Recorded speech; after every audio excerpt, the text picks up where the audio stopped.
네, 안녕하세요. 도기환입니다. 자, 오늘 해드릴 방송은 오늘 나온 기사를 가지고 이제 그 공부를 좀 해볼 건데요. 우리가 이제 그 재건축을 이제 그 아파트를 가지고 있는 경우에 그 아파트가 이제 우리가 분양권을 받게 되잖아요. 그죠?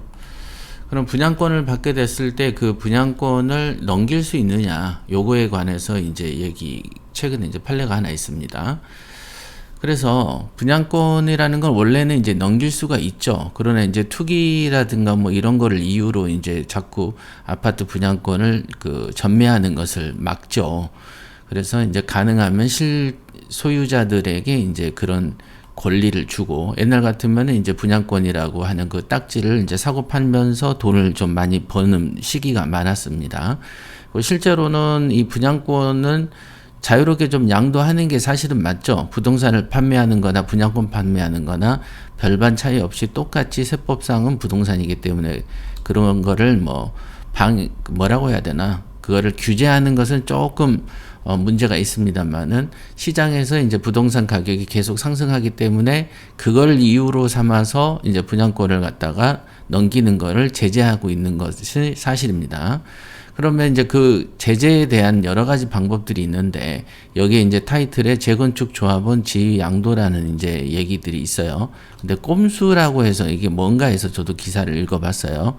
근데 이제 꼼수 그러면은 이제 정당한 어떤 거를 피해가지고 잔머리를 쓰는 경우를 이제 우리가 꼼수라고 하는데, 그게 진짜로 이 기사와 관련된 판례를 보면 그게 꼼수가 아닌 거예요. 그냥 그럴 수 있는 사건이 하나 생긴 거거든요.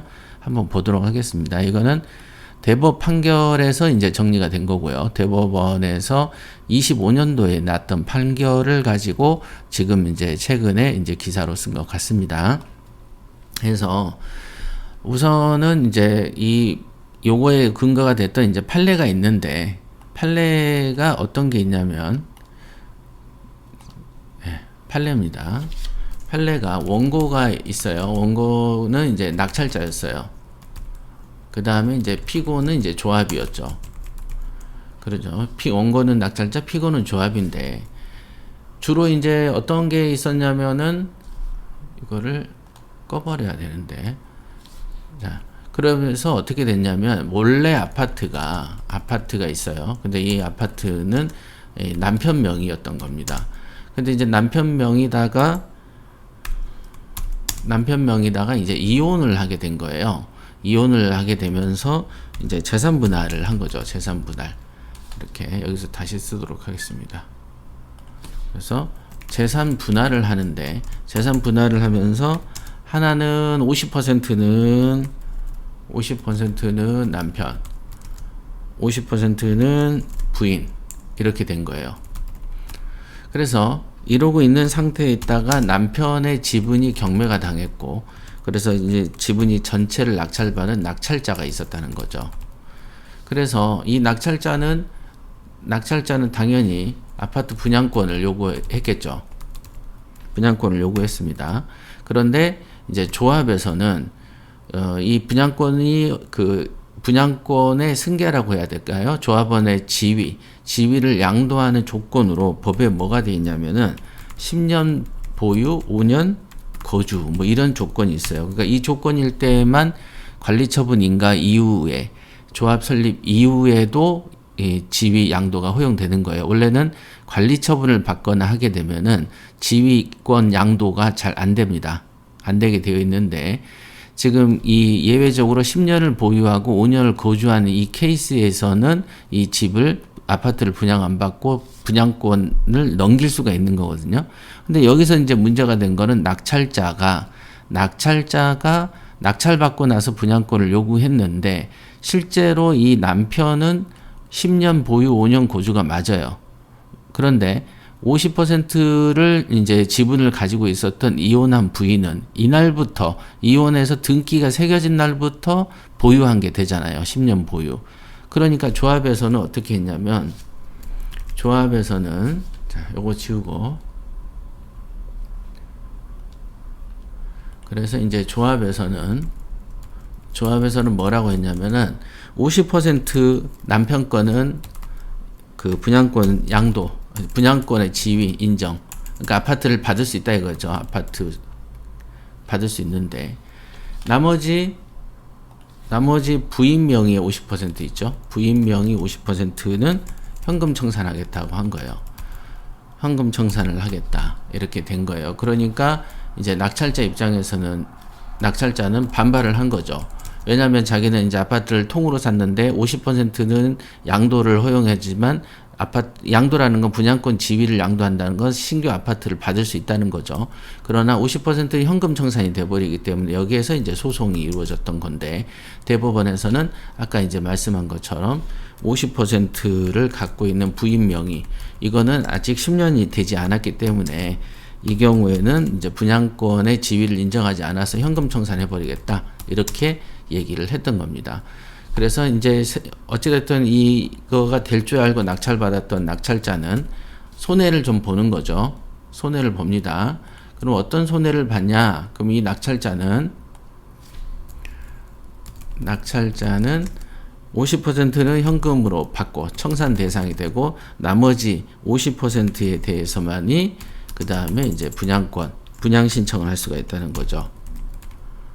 분양 신청.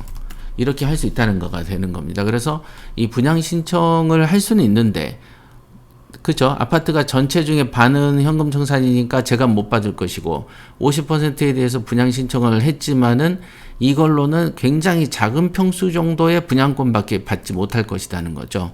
그래서 이제 뭐 예를 들면 34평짜리는 못 받는 거죠. 통으로 가졌을 때 34평을 받는다라고 쳤을 때, 예를 들어, 통으로 했을 때 34평을 받는데 만약에 50%는 현금 청산이 되고 그 다음에 50%에 대해서만 이 권리를 갖는다고 하면은 넓은 평수, 높은 평수를 첫째 못 받을 확률이 크다. 두 번째는 그걸 받으려면은 우리가 흔히 알고 있는 이제 분담금이라고 하죠. 분담금 자체의 규모가 커질 수밖에 없는 거죠.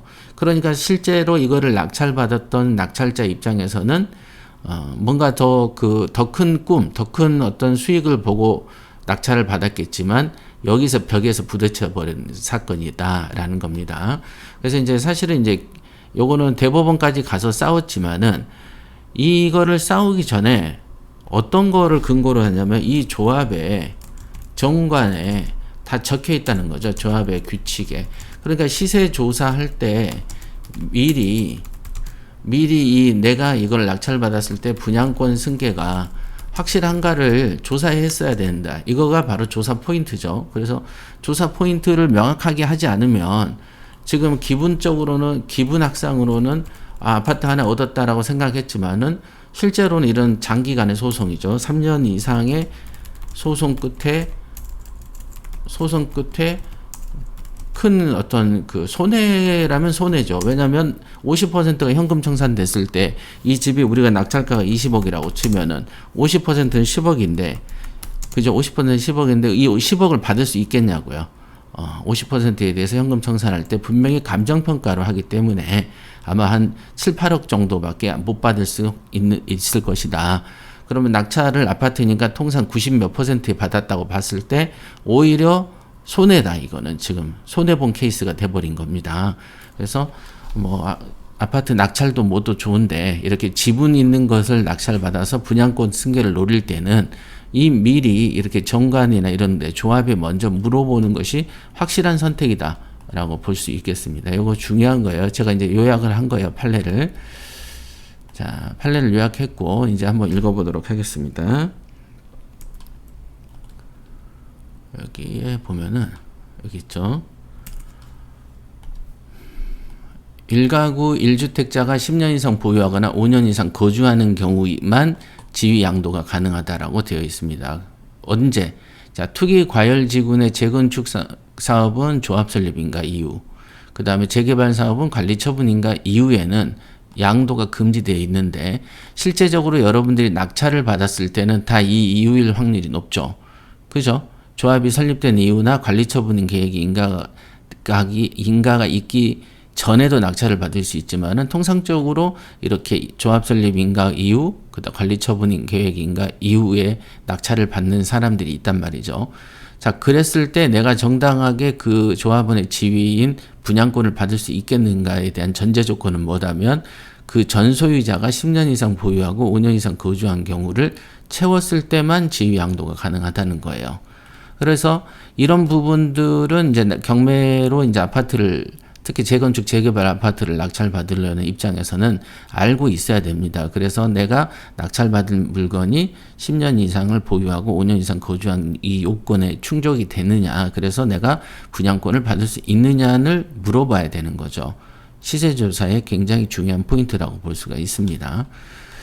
그러면 이제 공유자처럼 아까처럼 남편과 부인이 50%씩 가지고 있었을 때, 그럼 이 모두가 예외 사유를 충족해야 되냐, 아니면 한 명만 충족해도 되냐, 아까 같이 남편만 충족해도 되냐, 새로 이혼하면서 50%를 받은 부인도 충족해야 되느냐에 가지고 싸움이 일어난 겁니다. 그래서 대법원에서는 대법원 판결이라고 있는데 여기에는 적혀 있지 않네요. 저는 이제 판결을 좀 찾아봤습니다. 그래서 지양도 이렇게 여기서는 이제 그 기자가 쓴 것 같습니다. 대법원 사례는 적어놓지 않았네요.